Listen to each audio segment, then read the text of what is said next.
We're going to try something a little different this time. I'm Varian Brandon. I am a stranded colorwork designer in the lovely mountains of North Carolina. And I have been working on a series of podcasts on based on a blog that I did several years ago on different topics relating to stranded colorwork knitting.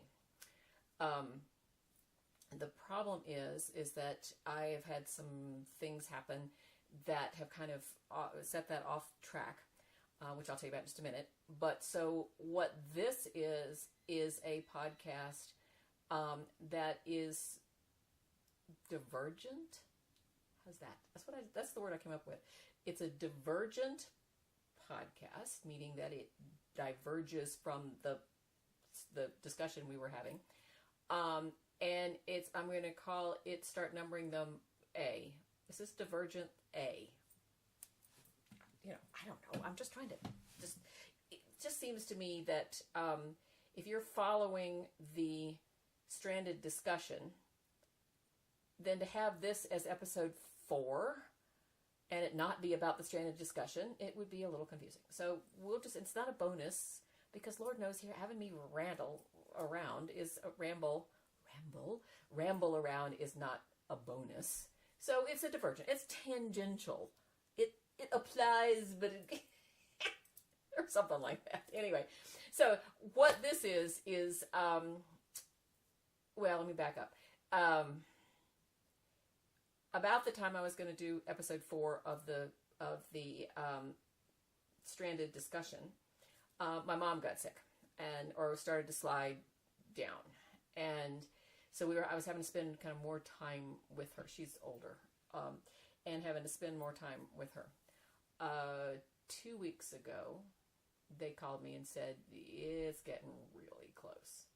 So I took off and met called my 2 brothers. They were out of town. So Wednesday night, the 19th, the 18th, we spent the night in her room at the assisted living. Thursday evening around 5 o'clock, we lost her. It has been, I can't even look at the camera. It's been real devastating. And I did tell everybody not to be nice to me, because if you be nice to me, I'll start crying. So whatever you do, if you feel so inclined to send me a comment to say, I'm so sorry. And up until this point, if somebody did, if you have, don't worry about it. It just causes me to tear up. So, and I've got, which is good. I mean, I'll grieve eventually. Right now, everything's hysterical. That's kind of calmed down too. For a while there, something you might find mildly humorous or slightly quirky is really funny. It's just emotions going wow all over the place. So bottom line is I haven't been able to get together with a stranded discussion to do the next one. And the next one requires some over-the-shoulder shots that, for the life of me, I cannot figure out how to make that happen. At least I haven't been. I've got a couple of ideas. My husband was going to help me, and because he's helped me in the past, and our schedules have been just, when we have like a few minutes together, and then we're off, and then by that time it's too dark and I can't do them anymore. So when we get back together, it's in the evening. So I haven't been able to do that. But I wanted to talk to you. So here I am having a discussion about, I've got a funny story to tell about life in the mountains. I have what's on my needles, because if we're doing the stranded discussion, you're not getting to see what's on my needles. I've got 2 projects on the needles I was going to tell you about, one of which is slid further over there. So I may have to drop down to reach that one. So I may disappear for a while. I think that'll be about it. Again, I'm Varian Brandon. I'm a stranded colorwork designer. I live in the beautiful mountains of North Carolina. I don't know what pretty pictures I'm going to show you at the beginning of this, because I did shoot some mountain laurel or rhododendron. I guess they're rhododendron. At least I think they're what they're. Pink flowers. I shot some pretty pink flowers. I'll try to find, and some other things I'll put on the front of this when I edit it, but I just haven't had a chance to do it yet.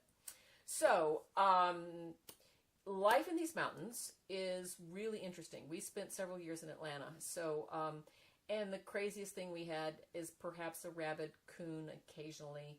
We did have probably a rabid, definitely a coyote. come, follow the creek through town and end up coming off that we live close to a city golf course, and so come into our neighborhood from that. I was not prepared when I moved up here for all the critters that you might see around here. And everybody has stories. All my friends have stories of things. But we've lived up here enough now. We moved up here in, I say up here because we were in Atlanta.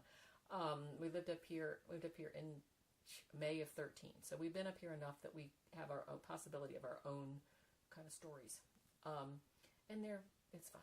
But after my mom died, my brother and I had to drive down to Columbia, which is 2 hours away, to talk to the funeral home and go through pick out a casket, all that stuff. It's not fun.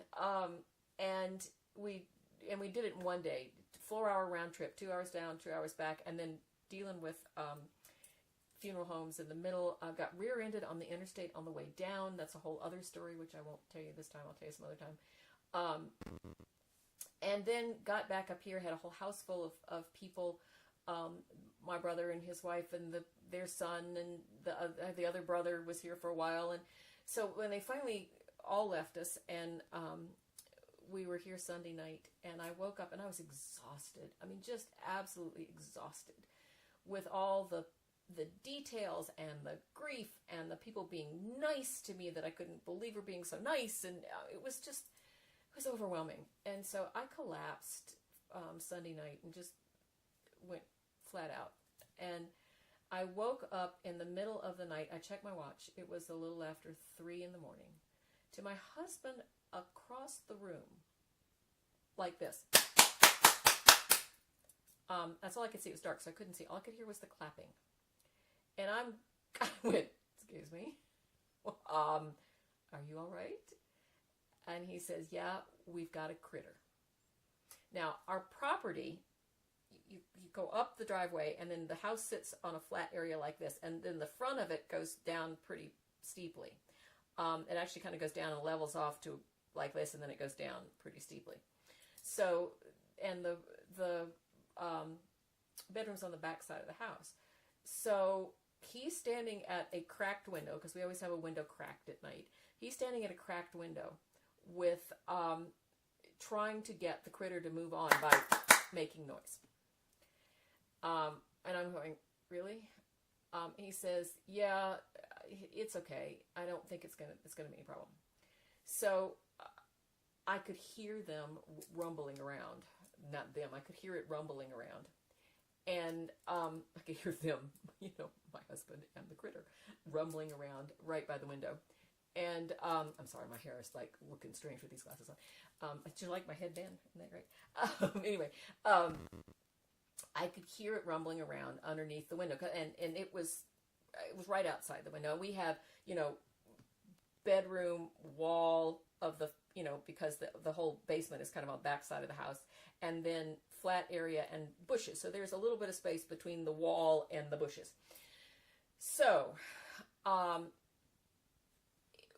tried to go back to sleep, but what we figured out is that we have bees, 2 beehives. And my husband has just recently found a thing that you can take out 2 of the frames that the bees make the comb and the honey in. Take out 2 of them, and there are 10 in the hive. It's a Langstroth hive, so 2 of them in the hive. 10 of them in the hive. You take out 2 of them and put them away, and then you can put in this thing that you can feed them in when before all the flowers and all the trees have got pollen. So it gives them, you give them simple syrup so they can get something nutritional while we're waiting for the pollen to come up. So he had pulled these two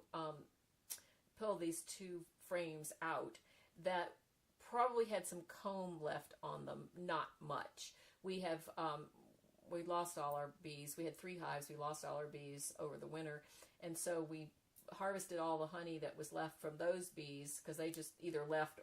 I think one hive actually was very small and froze, but the queen took the others someplace else. The other 2 queens, and maybe 3, what was left may have been left over from the first, I don't know. Anyway, we lost the hives, and we got all the honey out. And so now we've got new bees. So actually it was 4, because we've got 2 bees, and he's got 2 feeders. So 4 frames. He put in one of those big, big Rubbermaid type containers, black, that have little red flippy things to keep the top on. You know what I mean? Storage things. He put them in there and put them underneath. The house is like this, and then we have a screened in, was screened in, now finished room that was a porch that sits perpendicular, to that part of the house. And so underneath there was where he'd have this black container stored that he had just dumped in these frames to have a little bit of comb on them. Well, what we figured out is the critter had, could tell through the plastic and through the locked top that there was honey, or the remnants. And I'm talking about the remnants of honey on these frames in this box. And so he had gotten the container and was knocking it around like crazy, and had gotten into the box, just ripped it up, and was breaking up the frames to eat at the honey. And we were trying to figure out what in the heck. So my husband went out and got out into was the screen porch, is now the finished room. And because of the way it's sits perpendicular, he could shine the light out the window and see down, to the side. So he looked at it and he says, "I think we have a pig." And I'm sitting here in my head, I'm thinking, babe, that's not right. What's the name of the pig from Green Acres? Arnold? Anyway, I was thinking a big old pink pig. And I was like, at 3 a.m, I was kind of like, huh? So I by this time get out of bed, go around to where he is, and I'm looking out the window. He's got the window, we got cranked windows, so I've got out the cranked windows. He's got this flashlight down, and I could see the back of some critter moving around that had black or brown hair all over it. And he goes, like, I was going, pig? And he goes, like those big wild pigs. And I went, oh, you mean the boar? Oh, now we have wild boar around here with the big long tusks, and and they will they come in packs, and they will flat root up a yard. They will just take their tugs, and just those tusks can just sort of mow through a yard. And I was like, oh dear. And then he's looking more, and he says, wait, there are 2 of them. And I'm going, 2 of them? Can you tell how big they are? Because he's got the flashlight shined where he can see it, and I can kind of see what's going on. And I didn't have a contact in, so I was like, I can't really tell. I was kind of looking over his shoulder. And he gestures he's 6'1", and I gestured over his knee, about halfway up his thigh. And I'm thinking, that's a big old thing, 2 of them. And they're right outside our bedroom window. There's 10 feet down, And I was like, crud. And then I could hear them, and I was like, I don't think those are pigs. And then he says, oh no, they're bears. So 2 black bears ripping up comb frames, right underneath our bedroom window. Well, I'm sitting here thinking, it's like we're in, I had history background, right? It's like we're in a castle, and the hordes, the barbarian hordes, are at the walls. So I'm thinking, I don't have any boiled oil. I have boiling water. So I'm thinking, unless I put the water on, and he goes back around to the bedroom, cranks open a window that is that doesn't have a screen on it yet, because it's not at that point. It's still kind of cool at night. We don't open the windows in the winter too often, and so we take the screens off because it's a prettier view without the screens. I was like, what is that out there? Anyway, so I'm looking down, and they're big, long windows. So I'm looking down. The windows are probably at my knee height or upper. Yeah, they're pretty low. And I'm looking down. This thing is 10 feet below. 2 of them breaking up the stuff. And because we put the flashlight down, they ran away. And so we think, okay, that's fine. And, my husband says, okay, I think they've run away. And I was sitting there going, do you think you're coming back? And I says, yeah, probably. But, let's just go to bed. It'll be okay. So we get back and they come back and they are at it.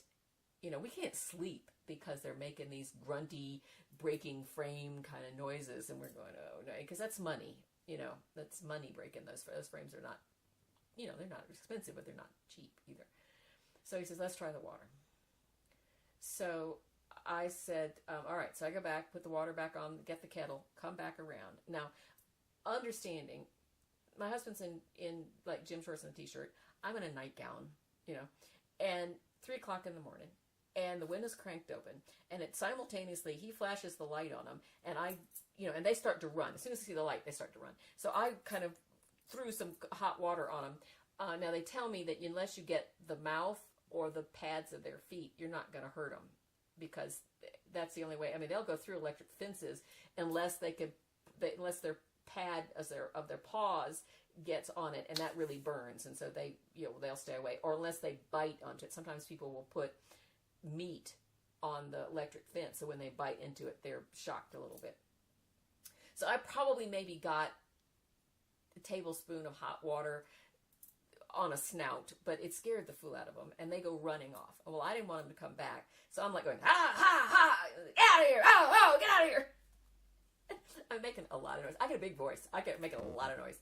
And so my husband and I are looking out the window, no screen. We can hear movement going off into the woods like this. And I was like, get out of here, get out of here. And he looks over, he's standing over here to my left, and we're both kind of looking this way. And he very quietly, without not in any expression whatsoever, he said, I'd run if I heard that voice.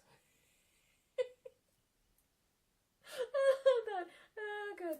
And we had another little one come the other night, different. This is a 2-year-old's come, and we yelled at it, and it went away. So knock on wood, we haven't had any more anytime soon. But anyway, that's our bear story. Everybody has bear stories.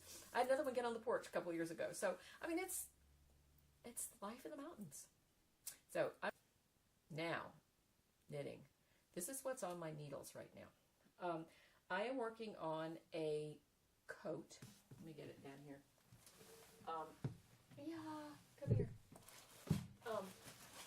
I'm working with Elemental Effects yarn, and it is, let's go. Somebody just left me a note, and I can't see. There we go. It is Elemental Effects. It is called Highland Fingering. Can you read that? I'm not sure you can read that. I don't think it's probably backwards, but anyway, that's Elemental Effects yarn. It is. She washes it in something that smells really good. But it's a beautiful fingering weight. It has, I think I talked about it when we were talking about different types of yarn for strand and color work. But that's the yarn I'm working on. This is, it's a sort of a tunic type coat. This is the body of the coat, like this. And there's a what is that called? A border. It's called a border on the bottom, like this, and it goes all the way up to here. I'm up to, and you can see that there's a steek. That's what this is. That there is a steek up the middle, and that will be cut to make it into a cardigan tunic thing.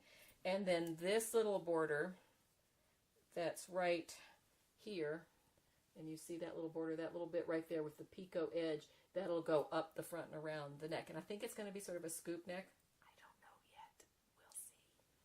And then I will do a cowl kind of like that, but it'll have buttons on it, so it'll lay open to kind of cover the neck, or that you can get it separately, so that if you like this pattern and you don't want to do this whole thing, you can get the kit that is just the cowl. So that's what this is. And oops, there we are. I've got one sleeve started. I've got a second sleeve. Is that right? Yeah. I've got a second sleeve I've got to do yet. This is probably about a week's worth of work. Maybe that much. I haven't done too much. But I had to do some plane writing, so I'm on a plane. So anyway, that's this one. There is some texture here. I've shown that before. There is texture on this as well. So, and then what'll happen is that this will get to the underarms as well. I'll put it all on one needle and then do a set-in sleeve in the round. So that's how that works. And then the other thing, while I was working, I got a note from a wonderful woman at Mountain Meadows. Have I got some of their yarn? Yeah. At Mountain Meadow, And they have, it's been pushed around, so they have this yarn here, and it has got some bamboo in it. It's called Green River. And they've got the colors because of the bamboo. It doesn't take colors really, really intense. Let's see. Well, I don't know what you can see. There's the red, and the red's not real red, but it's really soft, kind of soft colors. And so I had done a shawl for them. I wanted to do a stranded shawl that I could cut open and have it, open out to sort of a crescent. So I finally figured out how to do that. It took me a while. It wouldn't have taken me that long. I was just being stubborn about part of it. But this is the pattern kind of for that. And this is where I'm going to cut it open. Going to write, let's see, on either side of those, you can see maybe you can't, yeah, you can see the eyelets there, and then that's my steek that will be cut open, and then there'll be some sort of, probably a I-cord binding across the top, so that when it opens out, there'll be a color going across the top, and then it'll get this kind of coloring, this kind of simple little stitch like that. It will go on for a while, and then all across the bottom will be more. Can you see that? See, it's hard. See, can you see that that's sort of a fan kind of shape in there? There'll be those, but I think they're going to be in red and yellow across the bottom as well. So that's the other thing I have on the needles. And she asked me if I'd get finished. I've had the yarn for a while. I just haven't had a chance to get to it. But when my mother's been up here for 3 years, about half an hour from where I live, and I've been over there twice a week and stay about an hour or so, at least twice a week, sometimes 3 times a week. So when they called hospice for her, I began to think, part of me was like going, oh, this may be over soon. And I haven't been able to get a lot done because I've been always having to go over and see her. Not that I minded. I mean, I love a mom. I mean, that's what, So this side was like going, it's going to be over soon. And I started thinking about things that, I haven't been able to do because I've been taking care of my mom. And the people who were she was in assisted living, and they were just wonderful. My husband and I cleaned out her room that she had over there about a week ago. And I left the place in tears because they were so sweet and they were so wonderful to her. And they were, I'll start crying again. Okay, this is more time. And on this hand, it was like, but it's my mama. I don't want to lose my mama. So as the time went on and she started to kind of fall, I mean, we could tell she was kind of fading, then this sort of time sort of thing pulled back, and then this was coming forward. It's my mama. Well, as now that we've lost her, and sometimes it doesn't even seem real. Sorry. This is sort of recessed, and now I'm trying to sort of think I've got more and more to do. And that was, I'm glad that the Karen at Mountain Meadows called and said we'd love to have that pattern finished. So I got to work on that. So that's all I have to say for this first of the divergent episodes. So not divergence, just science fiction people. It's not that. It's a divergent, different, tangential, or something like that. Anyway, thank you so much for joining me for this rambling chat of knitting. I should call this of knitting and bears. Anyway, it's Life in the Mountains is always fun, and I love to sit around with my knitting. So I'll keep you informed about how things are going, and hopefully you'll get to see. You will get to see the coat completely finished. But that's where I am. That's where I'm chatting. I'm just checking in, making sure everybody's okay. Leave me a note. Please leave me a comment. I'd love to hear from you guys. If you want me to talk about something specific, eventually I will tell you the rear-ending on the interstate story, which is really kind of funny. In addition, we weren't going fast, so it wasn't awful. But I've got to take my car in next week to get it fixed. It's just, never mind. It was just kind of crazy. But I'm Varian Brandon. I am Varian Brandon on Instagram. No, Varian Yes. Yes. Varian Brandon on Instagram, on YouTube, on Ravelry. I am VB Knits on Twitter, and I am Brandon Knitting Designs on Facebook. And I will get the Stranded Knitting one going, episode 4 going as soon as I can. Thanks. Bye-bye.